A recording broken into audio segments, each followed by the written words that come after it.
Brought to you by Agilus Diagnostics.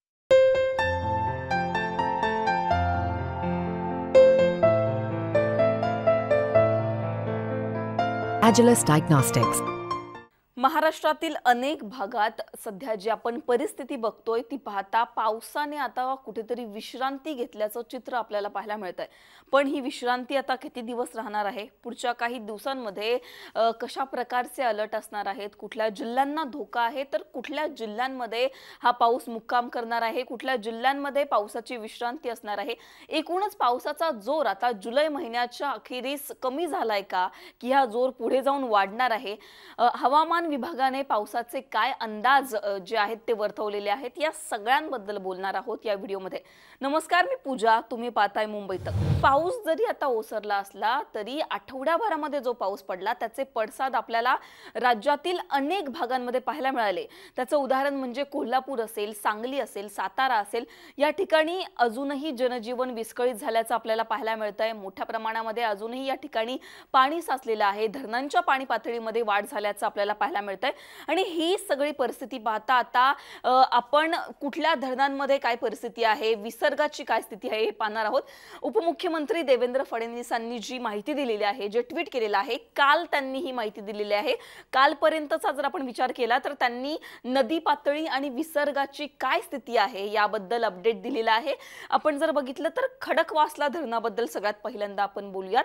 खडकवासल्यात 82.58% पाणी साठा असल्याचं इथे सांगण्यात आलेलं आहे।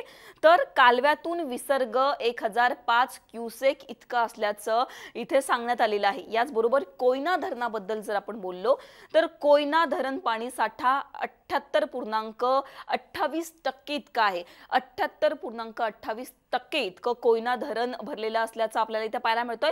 याचबरोबर नदी विसर्ग जो आहे तो 32,100 क्युसेक इतका असल्याचं इथे सांगण्यात आलेलं आहे।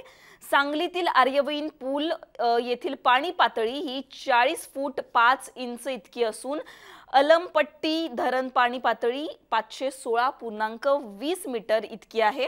त्यानंतर कोल्हापुरातील पंचगंगा नदी पातळी बद्दल जर बोलायचं झालं तर 47 फूट 6 इंच इतकी ही पाणी पातळी झालेली आहे। याचबरोबर राधानगरी धरण, जे की फार महत्त्वाचं समजलं जातं, राधानगरी धरणातून जो विसर्ग आहे तो 7121 इतका क्युसेक इतका असल्याचं सांगण्यात आलेलं आहे। आजच्या दिवसामध्ये त्यांनी हे सांगितलेलं आहे की खडकवासला धरणाच्या सांडव्यावरून मुठा नदीपात्रामध्ये 5136 क्युसेक पाण्याचा विसर्ग दुपारी 3 वाजतापासून सुरू करण्यात आलेला आहे।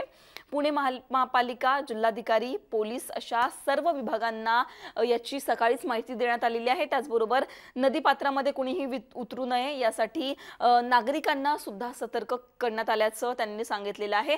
यानंतर भंडारा म्हणजे विदर्भासाठी सुद्धा महत्त्वाचं अपडेट इथे या ठिकाणी देण्यात आलेलं आहे। भंडारामध्ये काल मोठ्या प्रमाणात पाऊस झाल्यानं गोसे खुर्दचे सर्व 33 दरवाजे उघडण्यात आले असून संपूर्ण यंत्रणा अलर्ट मोडवर असल्याचं सांगण्यात आलेलं आहे। याचबरोबर तेलंगणात मोठ्या प्रमाणात पाऊस झाल्याने मोडीगट्टा धरणातून विसर्गाची स्थिती उद्भवू शकते। याचबरोबर राज्याच्या सिंचन विभागानं तेलंगणा सिंचन विभागाचे प्रधान सचिव तसेच कार्यकारी अभियंता यांच्या स्तरावर सातत्याने संवाद ठेवला असून कुठलाही विसर्ग करण्यापूर्वी तात्काळ महाराष्ट्र सरकारला कळवावं असं सांगण्यात आलेलं आहे। गडचिरोली असेल, भंडारा असेल, त्याचबरोबर पुणे असेल, या सगळ्या जिल्ह्यांमध्ये जी धरणं आहेत त्या धरणांमध्ये किती पाणी साठा उपलब्ध आहे, त्याचबरोबर या धरणांमधून पाण्याचा कशा प्रकारे जो आहे तो विसर्ग करण्यात आलेला आहे आणि त्यानंतर एकूणच ही सगळी परिस्थिती या मार्फत फडणवीसांनी सांगण्याचा प्रयत्न केला। यानंतर जर आपण बघितलं तर हे महत्त्वाचे काही अपडेट होते। पण आता पावसाची परिस्थिती कशी असणार आहे पुढच्या दिवसांमध्ये, पाऊस कशा प्रकारे कुठली दिशा घेणार आहे हे सुद्धा आपण जाणून घेणार आहोत। सॅटेलाइट इमेज जी आहे ती आपण सगळ्यात पहिले बघूयात। तिथे जर आपण बघितलं तर अरबी समुद्रातून जे वारे वाहत आहेत ते वारे आपल्याला महाराष्ट्राच्या दिशेने जात असल्याचं जरी पाहायला मिळत असलं तरी आपण बघतोय मुंबईला जो आहे तो सगळ्यात जास्त धोका असल्याचं आपल्याला इथे पाहायला मिळतंय। ढगाळ वातावरण मोठ्या प्रमाणामध्ये मुंबईच्या दिशेला इथे झालेलं आहे। यानंतर आपण बघितलं तर मुंबईच्या वरती उत्तर महाराष्ट्र असेल किंवा या वरच्या ठिकाणी सुद्धा मोठ्या प्रमाणात आपल्याला धोका असल्याचं पाहायला मिळतंय। यानंतर हवामान विभागाने आता कशा प्रकारे अलर्ट जारी करण्यात आलेले आहेत, हवामान विभागाने कुठे कशा प्रकारचे अलर्ट दिलेले आहेत ते सुद्धा पाहूयात। आजच्या दिवसाचा म्हणजे 28 तारखेचा काय अंदाज आहे, 28 तारखेला काय अलर्ट जारी केलेले आहेत ते जर आपण पाहिलं, रायगड, पुणे आणि साताऱ्याला ऑरेंज अलर्ट दिलेला आहे, म्हणजे तिथं मुसळधार पाऊस असणार आहे। यानंतर पालघर, नाशिक, ठाणे, रत्नागिरी, कोल्हापूर, सिंधुदुर्ग, याचबरोबर नाशिक, धुळे, नंदुरबार, जळगाव या सगळ्या जिल्ह्यांना येलो अलर्ट देण्यात आलेला आहे, म्हणजे इथे मध्यम स्वरूपाचा पाऊस असणार आहे। इथे पावसाचा जोर वाढणार असल्याचं हवामान विभागाने सांगितलेलं आहे। बाकी मराठवाड्यामध्ये ग्रीन अलर्ट आहे, मराठवाड्याला पावसाचा कुठलाही धोका नाहीये, हलक्या पावसाच्या सरी मराठवाड्यात बरसतील। आता 29 तारखेला कशा प्रकारे हवामानाचा अंदाज असणार आहे ते सुद्धा आपण बघूयात। कोकणाला जर आपण बघितलं तर इथे येलो अलर्ट देण्यात आलेला आहे, याचबरोबर पुणे आणि सातारा, कोल्हापूरला सुद्धा येलो अलर्ट आहे, म्हणजे इथे मध्यम स्वरूपाचा पाऊस पडेल। त्याचबरोबर अमरावती जर सोडलं तर बाकी सगळ्या ठिकाणी ग्रीन अलर्ट आपल्याला 29 तारखेला म्हणजेच उद्या पाहायला मिळतोय। आता 30 तारखेला कशा प्रकारे अंदाज असणार आहे, म्हणजे परवा कशा प्रकारे पाऊस असणार आहे हे जर आपण बघितलं, 29 तारखेचा अंदाज जर आपण एकूण बघितला तर इथे पावसाचा कुठलाही धोका नाहीये। यानंतर 30 तारखेचा अंदाज काय असणार आहे, रायगड, रत्नागिरी, पुणे, साताऱ्याला जर आपण बघितलं तर येलो अलर्ट आहे, म्हणजे तिथे मध्यम स्वरूपाचा पाऊस असेल। विदर्भामध्ये जर आपण बघितलं तर तिथे येलो अलर्ट देण्यात आलेला आहे, म्हणजे तिथे पावसाचा जोर वाढणार आहे। तिथे ग्रीन अलर्ट होता, आता तो येलो अलर्ट झालेला आहे, म्हणजे तिथे मध्यम स्वरूपाचा पाऊस पडेल। आणि यानंतर आपण बघितलं उत्तर महाराष्ट्र असेल किंवा मराठवाडा असेल या ठिकाणी पुन्हा ग्रीन अलर्ट करण्यात आलेला आहे, म्हणजे इथं पावसाचा कुठलाही धोका नाहीये, इथे हलक्या पावसाच्या सरी बरसतील। एकूणच 3 दिवसांचा आपण हा जो अंदाज बघितलेला आहे, यातून आपल्याला हेच दिसतंय की रायगड वगळता किंवा पुणे असेल, सातारा असेल, हे काही जिल्हे वगळता इथे कंटिन्यू पाऊस आपल्याला पाहायलाच मिळतोय। हे ठराविक असे काही जिल्हे आहेत जिथे सुरुवातीपासूनच पाऊस आहे आणि तो पुढेही कंटिन्यू राहणार आहे।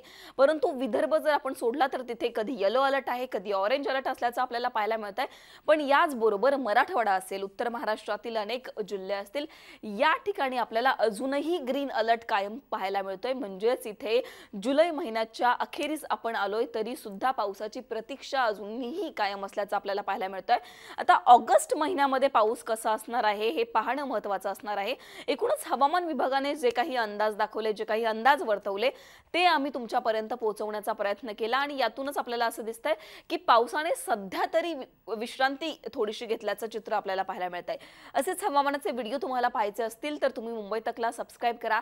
हा व्हिडिओ तुम्हाला कसा वाटला हे कमेंट सेक्शन मध्ये सांगायला विसरू नका आणि तुम्ही कुठल्या जिल्ह्यातून येता, तुमच्या जिल्ह्यामध्ये पावसाची काय परिस्थिती आहे हे सुद्धा आम्हाला कळवा, म्हणजे आम्हाला कळेल की तुमच्या जिल्ह्यामध्ये कसा पाऊस पडतोय। हा व्हिडिओ पाहिल्याबद्दल धन्यवाद।